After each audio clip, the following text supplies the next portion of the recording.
Hello and welcome to Airheads, a not-so-serious look at the serious business of royal rumours, gossip and gowns. I'm Tom. And I'm Maeve. And this week we're still reeling from Prince Harry's bombshell statement. Oh my god, I remember it vividly, Tom. I was standing in the gym when I suddenly saw a tweet that Harry had made this major statement. I gasped. I was just about to run out of my class and come home and scream about it with you. I can't believe this. It is astonishing.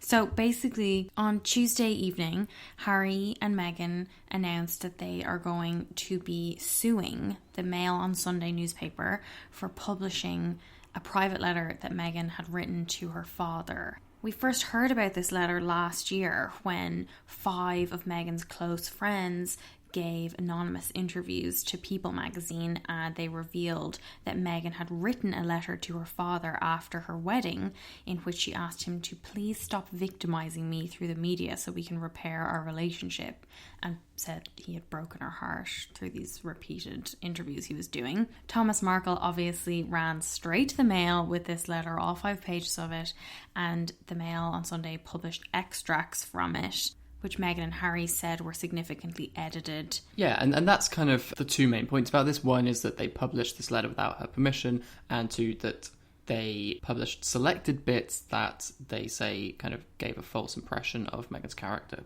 So they're filing this claim over the alleged misuse of private information, infringement of copyright, and a breach of the Data Protection Act of 2018, which is GDPR at work. I cannot believe this. I love it. It just... all the people who had to sit through those videos in work where you learned about data protection, Meghan was the only one paying attention. They announced the news on Tuesday, and they may not actually have had that much control over when this news was about to come out because, according to the Times, the case had just been filed in the High Court anyway. We also learned that the case is being privately funded by Meghan and Harry, and that any damages won will go to an anti-bullying charity.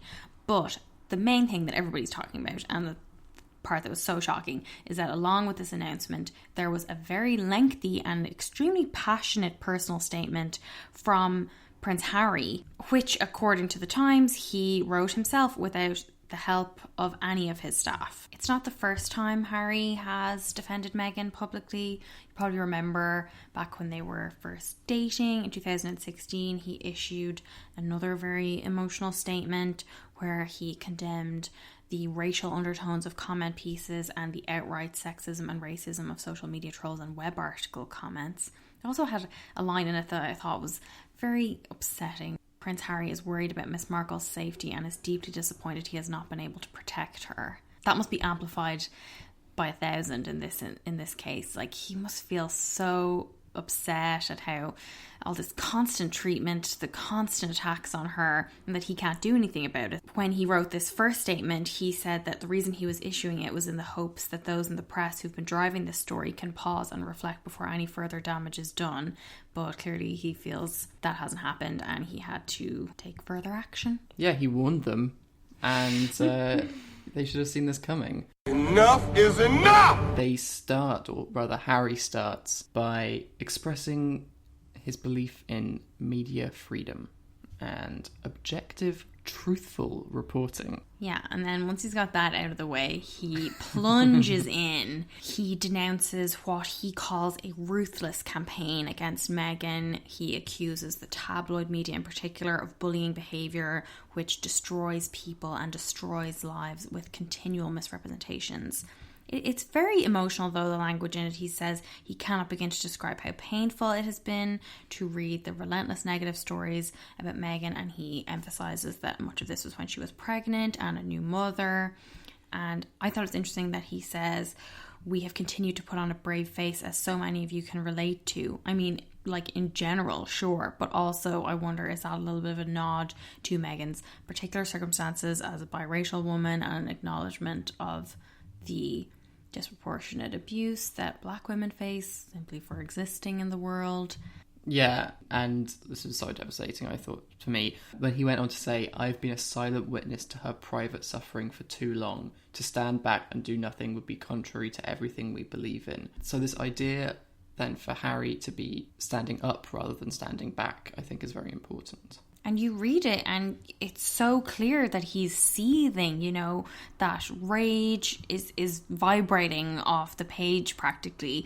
And he goes on to evoke memories of his mother, how his deepest fear is history repeating itself. I've seen what happens when someone I love is commoditized to the point where they are no longer treated or seen as a real person. And of course he knows that for Meghan, unlike Diana, there is that added element of race, and I think that makes her speech that she gave last week in the Niagara Township even more significant. You know, the fact that she would publicly speak about being a woman of colour, given all the abuse that she's suffered and knowing that they were going to be taking this lawsuit. I think there's been so many kind of overtones of Harry to some degree trying to correct his father's mistakes, I think, on this tour. We saw how they orchestrated their separate engagements so that no one was stepping over each other. He seemed so excited that people were more excited to meet her or hear from her than him. Some people were saying, Meghan, if she was such a feminist, why didn't she make her own statement? But I think it's very important to Harry to have made this statement himself and to have the words coming from him specifically. He probably knew, they probably both knew what kind of response they'd get if it was Meghan writing it herself. We already have seen some examples of Meghan being labelled as an angry black woman. We saw pictures of her to accompany the headlines where she has her mouth open. She looks like she's shouting at somebody, which is just falling back on that horrible racist stereotype that we've seen so much with people like Michelle Obama and Serena Williams. But also, I think he wanted to express that fear of history repeating itself, and he knew how much more weight it would carry if it was coming from him and talking about his own experience of his mother and how she was treated by the press, both during her lifetime and after her death. Yeah, because critics have been saying, like, oh, he's playing the Diana card. But there's really basically two people in this world who are allowed to talk about Diana, and that's Will and Harry. Like, yeah. No one is better placed to see how this is similar. And speaking of Will, when Will and Kate sued that French magazine for publishing those horrible topless pictures of Kate, he wrote in a letter to the court that the case was particularly shocking because it reminded us of the harassment that led to the death of my mother, Diana, Princess of Wales. You know, so he was, I guess you could say, playing the Diana card in that case, but nobody was complaining about it then. So why is that any more legitimate than in this instance? Other people have criticised the timing of the statement. Why did this have to come out just before the end of the tour when they were receiving this glowing coverage and everything was going so well? It's ending on a sour note. Like, as we said, you know, they might not have even had any control over it. They knew it was going to come out anyway, that they'd filed this case. But also it allows Harry to call out what he describes as the double standards of the press, who will go from that positive coverage to what he describes as vilifying Meghan almost daily for the past 9 months.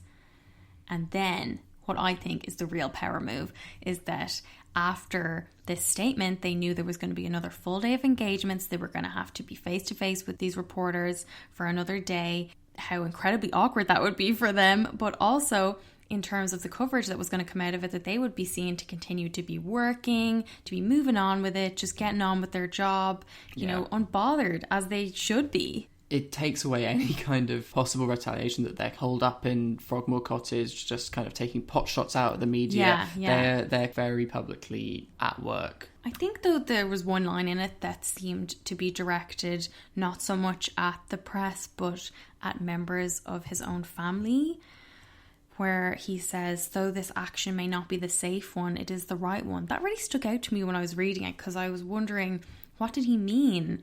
And could it possibly be directed at the Queen or maybe Will? I mean, I think if you were really kind of going full in on this darkest timeline, it seems like it could be directed at the Queen, because it's the Queen's never explain, never complain, silence in the face of press criticism that Harry is breaking here. And, you know, this is coming right at a time where there's a very big debate over right and wrong in terms of the members of the royal family. Because we know Charles himself took legal action against the Mail back in 2006 when they published his private letters. So I feel like and he won in that case. But I feel like he must relate to Meghan in some sense to know how invasive it is to have a private letter published like this, and I feel like he would possibly be on side with them, definitely in the legal action. However, the statement is another matter. Apparently the Sussexes informed the Queen and Prince Charles that they were going to be suing, but the Telegraph reported that Harry's statement had come as a surprise to everyone outside the Sussexes' inner circle, and that he hadn't consulted with Will or Charles or anyone at the palace. They didn't even publish it on the palace website. They published it on their own website, which nobody had ever seen before, sussexofficial.uk, which seems to exist solely to host this statement. It's like fresh out of Squarespace. The Mail on Sunday has issued a statement that says that they stand by the story they published and will be defending this case vigorously. Specifically, we categorically deny that the Duchess's letter was edited in any way that changed its meaning. Yeah, like they could have pulled the letter. They could have published like a really bitchy story being like, that nightmare Duchess made us take our story down, but they're really going for it. So it'll obviously be intriguing to see what comes out of this. Probably take ages before we get anywhere, but we'll be following it closely. I do think we should talk a little bit about what Meghan was wearing on Tuesday before the statement came out, because she had two outfits that day, and I think the first one is the more significant of the two. Like at first it seemed a little bit bland, beige trench dress from Banana Republic, very similar to other styles that she has, almost aggressively plain. But there was one crucial accessory, which was a little turquoise bracelet with an evil eye symbol on it, which, according to the jeweller's website, is a form of protection to dispel negative thoughts and energy, which, as we know, Meghan loves to say, no bad energy. Is it possibly the subtlest power dressing you've seen? Come on, I'm the only one giving the evil eye. We worked on this. Hey, Ted, you're giving sad eye. It's all I've got. On Instagram, Elizabeth Holmes, the journalist and royal commentator, she pointed out that this was a very rare example of Meghan not wearing earrings, and obviously she wanted all the focus to be on this bracelet, which she knew that the bloggers would identify really quickly, that she'd worn it before, so they knew it already, and she knew that those particular fans would pick up on this. So it's like her little Easter egg for the Sussex squad. So what happened the day after? So we had the final day of the tour, and I mean, I was like hyper aware of any possible reference to this. You were just hyper. I kind of still am, really, but it seemed to me like both Harry and Meghan made rather pointed remarks in a couple of their speeches on this day. Like, maybe I'm reading into it too much, but Harry gave a speech. They both gave a couple of speeches, but in Harry's first speech, when they were meeting local young people and entrepreneurs at a township near Johannesburg, Harry spoke, among other things, about his love of Africa and how he wants to teach Archie the value of community. But he also said, "We will firmly stand up for what we believe. We are fortunate enough to have a position that gives us amazing opportunities, and we will do everything that we can to play our part in building a better world. We will always seek to challenge injustice and to speak out for those who may feel unheard." I mean, come on. What else? What else could that be about? It's so good. Meghan also gave a speech. So this was at the High Commissioner's residence. And she said, "When you continue and constantly see and hear negativity, it can be overwhelming. You can feel powerless and lost. You can feel different, confused, or like you don't belong. In a world that can seem so aggressive, confrontational, and dangerous, you should know that you have the power to change it. Because whether you're here in South Africa, at home in the UK or the US, or around the world, you actually have the power within you to change things, and that begins with how you connect to others." Like, that's got to be a little jab, right? Yeah. I mean, there's a lot of emphasis at the moment on the kind of younger generation correcting all the things that old generations have done so badly. And Meghan also spoke a lot about women finding their voice and women using their voice. And obviously she is in some ways silenced in how she can use her voice as a member of the royal family. So I think we should pay pretty close attention to what quotes Sussex Royal chooses to share over the next few months. I think we're going to get some good little gems. So we did start to get press reaction pretty swiftly after this. Yeah, I feel very attacked! The Mail, they came straight out with a story on how Harry and Meghan used Range Rovers in South Africa that were shipped over from the UK, apparently for greater safety. And The Sun has run a piece, 5 stories you had a right to read, but they hated. Yeah, Town and Country had a pretty interesting feature by Victoria Murphy, just all about how reporters reacted to this statement, that this statement pushed the more positive stories out of the papers. Like the Times had to drop a story on their engagement in South Africa to make way for a front page story on the legal challenge, and ITV had to cut a segment on gender-based violence from their news bulletin. Then we had columnists coming out. You know, Piers Morgan was up to his usual tricks. Camilla Tominey wrote in the Telegraph that this was the last thing the royal family needs right now, when I would have thought maybe Prince Andrew being investigated by the FBI for his links to a convicted paedophile and sex trafficker would be definitely the last thing the royal family needs right now and ever. What a joke, man. Get a grip, for God's sake. Why am I here? You're here to listen to me. So this week we were recording a little bit early because we're travelling, but we just had to address something that just broke. So we just found out that Harry is also suing someone. He's suing the owners of The Sun, the Daily Mirror, and now defunct News of the World over claims of phone hacking and the illegal interception of voicemail messages. Yeah, this broke on Friday. It's unclear exactly what period this refers to. According to some reports, the claims cover 1994 to 2011. Some say that this could go as far back as Princess Diana, but it is very interesting. Harry's action is part of a group claim, and it's not just about phone hacking. It's a lot more serious in that they are alleging that the papers covered up and destroyed evidence that they were hacking phones. So this will take it beyond the kind of individual royal reporters and royal editors and bring it up to a higher level to the senior executives and senior editors of each of the newspapers, which includes, most interestingly, Piers Morgan, who was the former editor of The Mirror during this period. And he's already denied on oath any wrongdoing. But as we know, he really doesn't like Meghan and Harry. He speaks out about them constantly. We've heard sources saying that Harry is furious about all of these, and you just have to wonder what is going to happen. Is Harry going to have to be a witness? Is he going to have to speak in court? Is Piers Morgan going to have to speak in court? Is Meghan? It's going to be fascinating to watch this all unfold. But it's probably not going to be till next October, right? It's going to be a long time. And we should note that it seems crazy that both of these legal actions are happening at the same time, but they are reportedly not coordinated. It just so happens that they're both breaking in the same week. I think it's a good power move. It definitely has fueled a lot more of the backlash in terms of people saying that Harry is creating a war with the press. So we could be getting into dangerous territory here.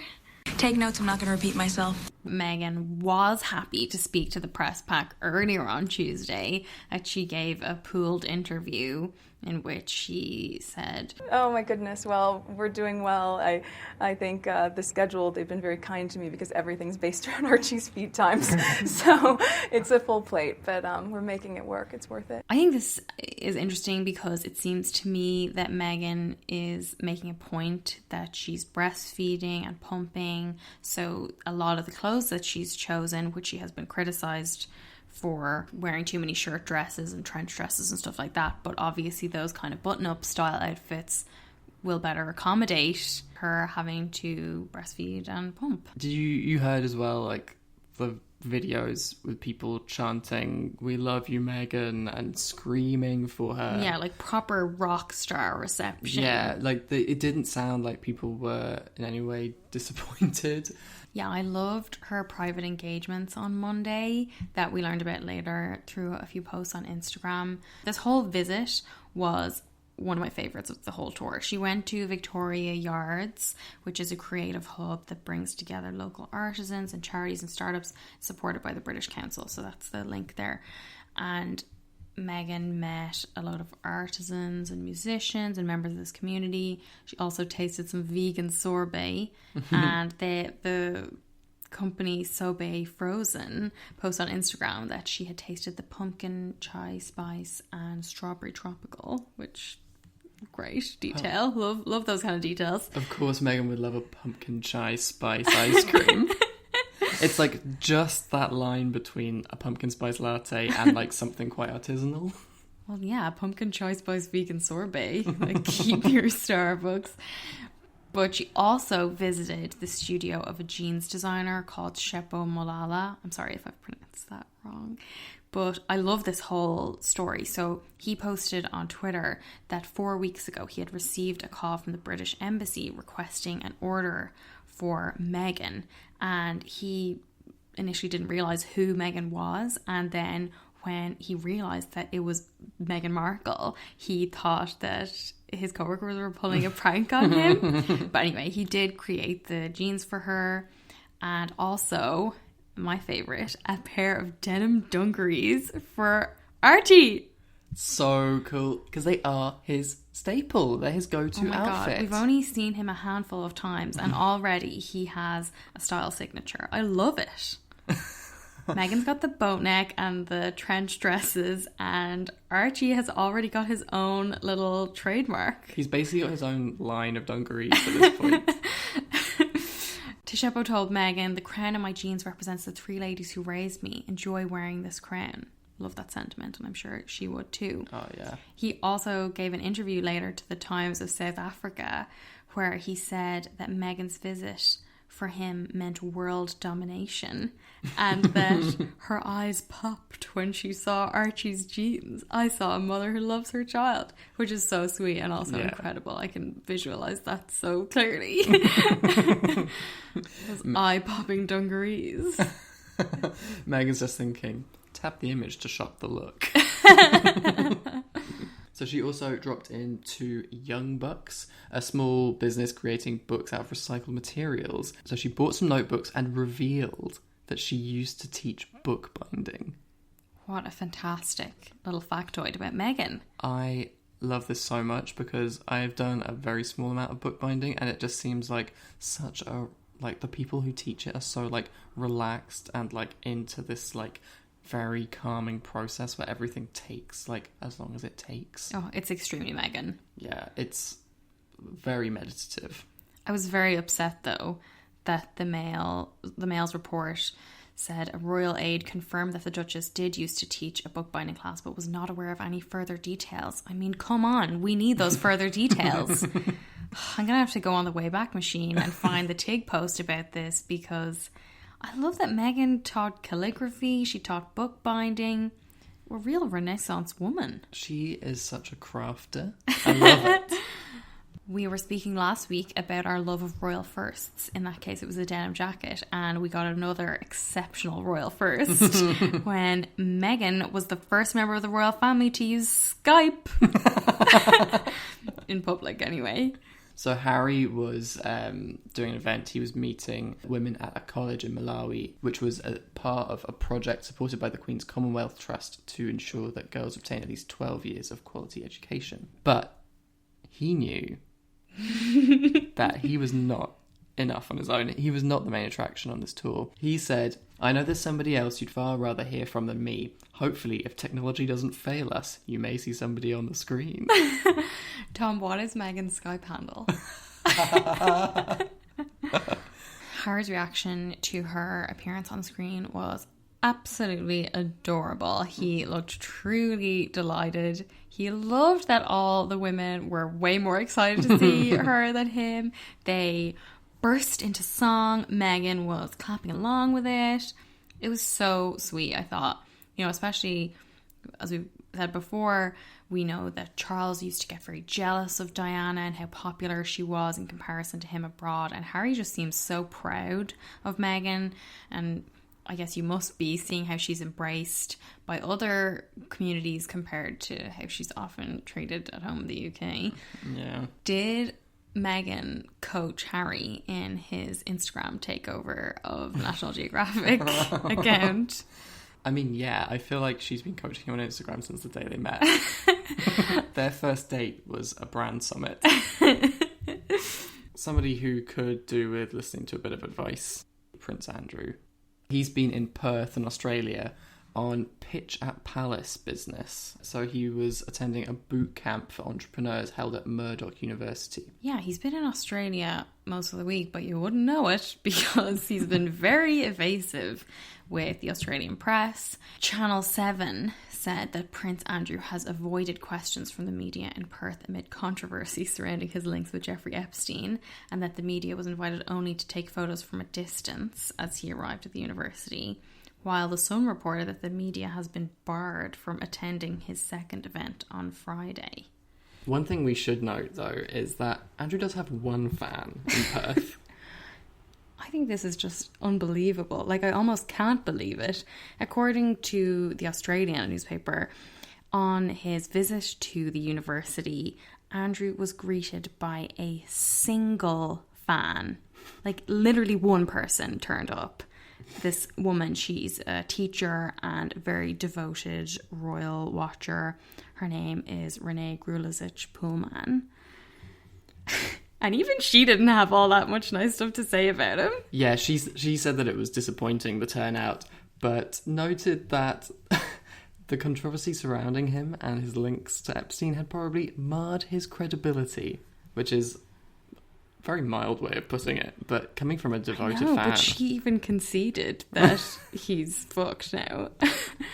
I can just imagine the Queen sitting back in the palace and looking at the pathetic reception that he's getting over there with absolutely no media coverage at all and clearly nobody turning up to see him, compared to Meghan and Harry having literally hundreds of people screaming outside all of their engagements. So this is all coming at a time when the FBI investigation apparently expects to interview 100 alleged trafficking victims, most of whom were aged between 14 and 15 when allegedly trafficked. So I can see why he's keeping his head down. This is something that he should have been doing from about 3 months ago. But also he's not really keeping his head down. Like, he should not be doing any public events. It just looks worse. Like, The Guardian had a podcast last week about this whole issue, and Chris Shipp from ITV was saying that Andrew's strategy seems to be to keep working and that people will eventually get bored and stop talking about it and stop showing up. But we're not going to let that happen. No. And Lainey Gossip has also been very persistent in her coverage of it. She pointed out that all of these Pitch at Palace events are made even more uncomfortable because they just remind everybody of the kind of people that Andrew might have invited as investors. You know, he's always been very attracted to wealth and power, and as Lainey says, Jeffrey Epstein would have been one of those investors. I can only hope that the FBI is as relentless in their pursuit as Lainey is. Okay, one other thing about Andrew. We just had to do another update because there was an incredible story about Andrew in the Sunday Times today, that Andrew is now claiming that his visit to Epstein's home in New York in December 2010 was to tell him that they could no longer be friends. We're not friends anymore. Some of Andrew's friends have been speaking to the Sunday Times, and they said that Andrew told them that it was an attempt to break off contact with Epstein, that he just went to see a friend to tell them he couldn't be their friend anymore, and he has been hammered for this one mistake. There's no better way of breaking off contact than by flying to New York to see someone. And acting as their doorman and attending dinner parties with them over several days. Such bullshit. But as though that wasn't enough, Andrew has gone on to say that, not Andrew has gone on to say, someone close to Andrew, a Someone senior definitely source, not Andrew. definitely not Andrew himself, has said, "That's the sadness of being someone like the Duke. You sometimes don't see the real person because you're a bit of a trophy friend." This is the defence that Andrew couldn't possibly have seen all the bad stuff about Epstein because he was hiding it from him because he just wanted his special friend Andrew. And as well as that, we've got the fat finger defence is back. It's not just Andrew this time who's got fat fingers. Everyone in the royal family has fat fingers, so that cannot possibly be a royal hand. The more you look at the photo, the odder it gets. Yeah, the odder it gets, because we still have no explanation for why this photo exists. But Andrew's not the only one who can't take the heat, is he, Tom? This is so good. Oh man, he's here. The dude with the fireproof stomach. Will and Kate this week went to meet the Aga Khan at the Aga Khan Centre in London ahead of their trip that's coming up to Pakistan. Part of this, Kate revealed some little facts about Cambridge life, including that she sometimes cooks curry for the family. And she described it in such a Goldilocks way. She says that the children have a portion with no spice. Will's is medium, and I quite like it hot. Some like it hot. So this is not the first time that she's had a go at Will. She's outed him. So in 2016, they had a pre-tour reception ahead of going to India on the royal tour, and she absolutely devastated Will's street cred by saying that her husband struggles with spices. And he has this bizarre quote to follow it up that says, "Me and heat, not so good. I love spice, but not heat." Will of the jungle? Why is he talking like a caveman? I mean, does it come as a surprise to anybody that this most exceptionally white man can't handle the heat? I mean, he looks like a pot of yogurt, so I'm not surprised that he has one on the table. 5-alarm chili, eh? 1, 2... Hey, what the big idea? Oh, I admit it. It's only 2-alarm. 2.5 tops. I just wanted to be a big man in front of the kids. Daddy, are you going to jail? But Tom, you're omitting the very best detail that Kate revealed, which was that Charlotte is pretty good with heat. Yeah, I feel like Charlotte is totally fed up with these kids' portions with no spice in them. She eats that, not good enough. She tries. Dial up the chili, come on. She goes over to Will's plate, eats that, nah, not hot enough. And then she's sitting with Kate. I doubt Kate's is even hot enough for her. Kate's is probably mild as hell too. I loved that when Will was talking about how he's not so great with heat and that he prefers medium spicy, one of the Pakistani people at the centre said no such thing exists in Pakistan. Oh, burn.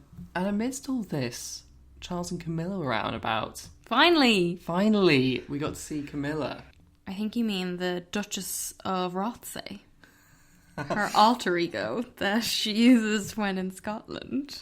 This was a great revelation that Charles and Camilla use this alternate title. They visited an old castle. They wore matching tartan. Charles had his kilt on. Love that. They also had a great moment where Charles operated a digger. He was very good, we learned. Yeah, so we got a quote from the digger operator, Woolley Grant, who said, "He's obviously done it before because he knew exactly what to do with the controls, and he was very gentle." I think Prince Charles probably has like a digger out in Highgrove so he can practice for stuff like this so he doesn't embarrass himself. Anyway, my favourite part was that they had some ice cream. They went to a vintage sweet shop called Giulianotti's and they tasted a whole load of ice creams. We had a chocolate ice cream for Camilla and organic lemon sorbet for Charles that they made with organic milk and cream because Charles is so pro-organic. Do you think they're going to be swapping ice cream tasting notes with Meghan? I hope so. And the Queen can get involved too, because the sweet shop gives them a whole cool box packed full of ice creams to take back to Balmoral for the Queen in what was described as a treasure trove of whiskey ice cream. You had at least 3 different types of whiskey, and one of them even had treacle in it. But especially for Camilla, there was also an organic blackcurrant and licorice flavour, because we heard, and she herself said, she loves licorice. Didn't know that about her. I just love that they just packed the Queen's ice cream full of booze. I can really imagine, like, the Queen picking up a Magnum and just, like, chucking it in the bin. Shall we move on to a quote of the week?